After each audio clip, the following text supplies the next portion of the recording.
When it comes to Star Fox, you think of the great spaceship shooter and third-person action-adventure video game series that you know and love. But when it comes to Star Fox Adventures, the game is met with either great anticipation or its heavily criticized departure from the traditional Star Fox style gameplay. There are many mixed reviews regarding Rare's departure from Nintendo after the game's release. So, for those of you who love this game, just hear me out. There's a lot to talk about in this video, so just be prepared. I want to start off by saying that many people, including myself, love the Star Fox series. The notable Star Fox games in general are just enjoyable to play. When it comes to this game, it is either fun and unique, or a drastic and terrible experience of a Star Fox game. And obviously there are many fans of the Star Fox series who enjoy playing Star Fox Adventures, though a vast majority of the fans and critics of the Star Fox series feel that the game doesn't feel anything like a Star Fox game at all. Sadly, this game is referred to by many as the poor man's Zelda or the mediocre Zelda game. To others, maybe not. This is due to its gameplay and combat. The combat and exploration of Star Fox Adventures is amazing, and probably the two best features about the game.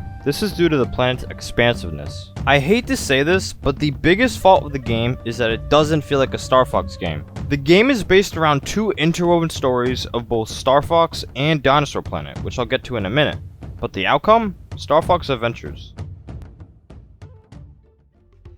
Star Fox Adventures is mainly an action-adventure video game that was developed by Rare and published by Nintendo for the GameCube and was released on September 23rd, 2002. Rare was developing a game in the later stages of the Nintendo 64. It was being developed as Dinosaur Planet, one of the many lost games of Nintendo. This was the original title of the game. It was planned to be released for the Nintendo 64, but it was cancelled and then converted/redesigned into a Star Fox game. This was also Rare's first and only GameCube game that they had developed for the console. Anyways, Star Fox Adventures has an obvious resemblance to some of the 3D Zelda titles due to how Rare made the original game and why there aren't many R-Wing sections. One of the main points of the video is to say that Star Fox Adventures is a good game, but is it a good Star Fox game? Who knows? Maybe, maybe not. Before I get into it, make sure to like this video or even subscribe to the channel for even more content. Just remember that I make these videos based on what the majority of people think about the game, along with myself. Also be sure to check out my YouTube banner and the links that are in it. In this video, I'll be talking about the points I made earlier about what made the game loved or despised. Now let's get into why Star Fox Adventures is either a good or a bad Star Fox game.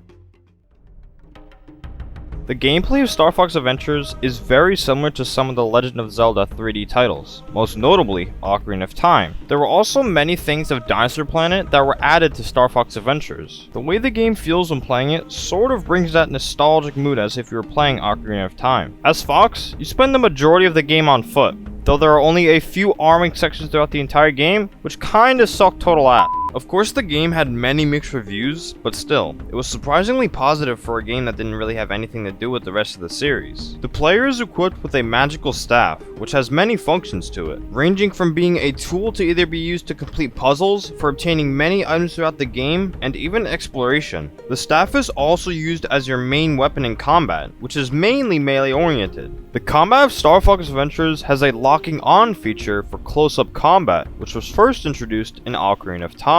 I'll go into more detail about the combat later in the video. The game itself is basically a clone of the 3D Zelda game, and copies most of the basic inventions of it as well. The puzzles of the game have a somewhat easy challenge to them, though some of the puzzles require you to memorize certain things, and some of the tests have a normal difficulty to them as well. Star Fox Adventures shares some commonalities with the puzzle solving and exploration of Zelda, and even offers a much closer look at the Star Fox characters and their world that the series has ever offered. Currency of Star Fox Adventures comes in the form of scarabs, as for other games such as Zelda, which have rupees that come in a few different colors. A point I would like to make about the game as well is that the game sort of relied a bit heavily on collecting things and items. Don't get me wrong, there are a few items in the game that are useful to have, such as Crystal Staff, gems, keys, Bible items, and other miscellaneous things. But still, exploring the world and finding collectibles is key. And when it comes to the exploration/adventuring experience of Star Fox Adventures, it's probably one of the greatest features about the game,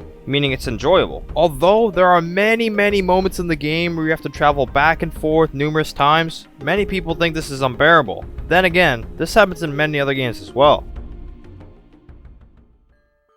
Now, the storyline of Star Fox Adventures is in many ways enjoyable or unsatisfying. Star Fox Adventures might not be a bad game, it just feels like the Star Fox team may not be an exact fit for the feel of the game. I first want to go into why the Star Fox Adventures storyline came to be, even though I had explained some of it earlier. The storyline of the game is interwoven with both Dinosaur Planet and the Star Fox series. Saber, who is one of the main playable characters of Dinosaur Planet, resembled Fox McCloud from the Star Fox series. Since Saber was cut from Star Fox Adventures, they added Fox instead due to the resemblance between them. They also added Crystal and her staff to the game as well. The story takes place 8 years after the events of Star Fox 64, the previous Star Fox game. You start off playing as Crystal for the first part of the game. Soon after you start, Crystal arrives at a place called Krazoa Palace and is later tasked to collect these things called Krazoa Spirits and return them back to the palace. Later, Crystal is hit by a mysterious being and is trapped in a floating crystal above the palace. Literally. She is also unplayable for the rest of the game. The game then progresses forward to Fox McCloud. Fox is dispatched to Dinosaur Planet in the Lilat system due to pieces of the planet that start to break off and begin to endanger the rest of the system. Soon after Fox lands on Dinosaur Planet, he discovers a mystical staff that had been lost by Crystal. He then sets off to save the planet, fight off General Scales and the Sharpclaw tribe, and to also free Crystal. The design and graphics of Star Fox Adventures are honestly great. It's basically a step up from Ocarina of Time, even though the games were made 4 years apart. Though the design and graphics of Dinosaur Planet were almost the same as other Nintendo 64 games at the time, like Banjo-Kazooie, SM64, and even more. Even some of the characters within the game are somewhat unique, such as Tricky, who is Fox's companion, the entire Star Fox team, including Falco, who is sadly featured towards the end of the game and looks cooler than before, and even the new member of the Star Fox team, Crystal. Also, even though Andross is the main antagonist of the Star Fox series, there's also another main antagonist of Star Fox Adventures, known as General Scales. A unique enemy with a reptilian-like appearance, who looks pretty badass to be honest, and even has 2 claws for a hand, which is pretty dank. The Sharpclaw have a unique appearance that is similar to General Scales, the leader of the Sharpclaw tribe. There are a few other characters as well, but I want to talk about the design of the game itself. The health and mana bars of the game resemble that of Ocarina of Time, which was the first Zelda game to have the same resembled style as Star Fox Adventures. You also have to realize that the game came out for the GameCube, meaning that most of the games on the console had amazing graphics and design for their time. The game's health bar is shown as a fox head, and also symbolizes a heart, which is unique. In Star Fox Adventures, the UI is probably one of the biggest unnoticed features about the game, like in most Zelda games where you have to pause the game to access your inventory, so you can pretty much access your items on the go. So yeah, even though the game might have been a direct copy of Ocarina of Time, the design and graphics of most of the things in the game are honestly great. I feel like many people think that the music in Star Fox Adventures can be very moving, so to say. Some of the music in the game either has that Donkey Kong or Zelda vibe to it, you know? It sort of has that adventurous, nostalgic vibe. It is also the same exact person / composer who made both the Donkey Kong Country series music and the Star Fox Adventures music. Let's all be honest here, even if the music of Star Fox Adventures is good or bad, it might always remind us of some of the Donkey Kong Country or Zelda music. Seeing how the gameplay was like Ocarina of Time, and some of the music resembled some of the Donkey Kong Country games, along with Zelda, both are great together, which makes it somewhat distinctive and loved by many, or even hated entirely. Even though it really wasn't considered a Star Fox game, the music suited the game perfectly, whether it was hated or not. So even though a lot of the qualities and features of the game came from Ocarina of Time, the music in Star Fox Adventures sort of felt like its own soundtrack. But obviously it sounded like it was mixed with either the Zelda or the Donkey Kong Country soundtracks at a lot of points. But yeah, most of the music in the game definitely fits the game perfectly.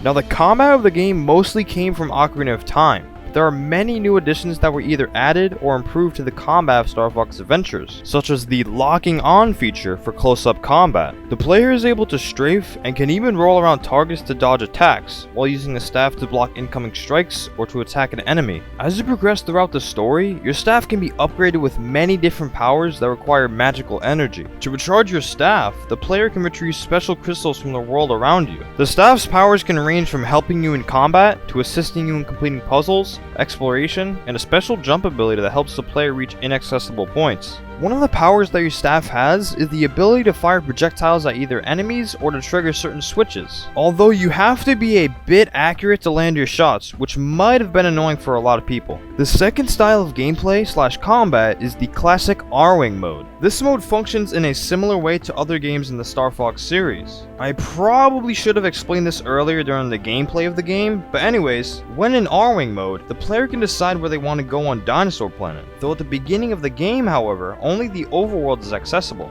When the player unlocks a section of the planet during adventure mode, which is the first style of gameplay, the player can access that area and can travel there with their R-Wing.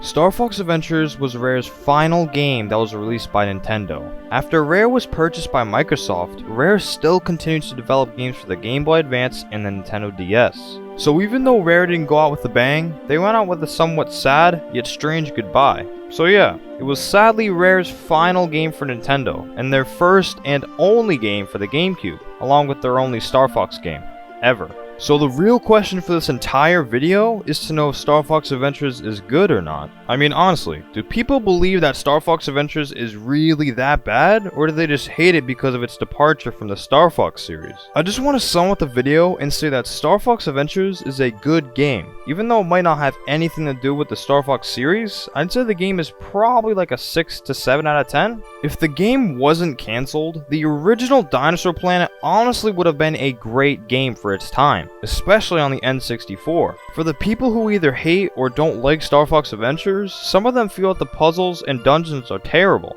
This is probably due to the fact that they feel they are either boring, easy, or just not interesting at all. But one main reason besides its departure from the series is that there are only a few R-Wing sections throughout the entire game, which a lot of people hated. So for those of you who absolutely hate this game, you just have to understand that the game itself was originally not a Star Fox game, and that they tried to redesign and convert it into one. You see what I'm saying? This reason alone is probably why there are so many mixed reviews / feelings toward the game. So, whether the game is loved or hated, Star Fox Adventures was honestly a bit ahead of its time, due to its graphics and gameplay. I mean, of course there are a ton of GameCube games that have great graphics and design, but this was probably one of the more underrated games, even though it had Star Fox in its title. So if you're watching this video and you've never played or heard of this game, I'd suggest giving it a try, due to the fact that the game is probably considered to be a rare classic.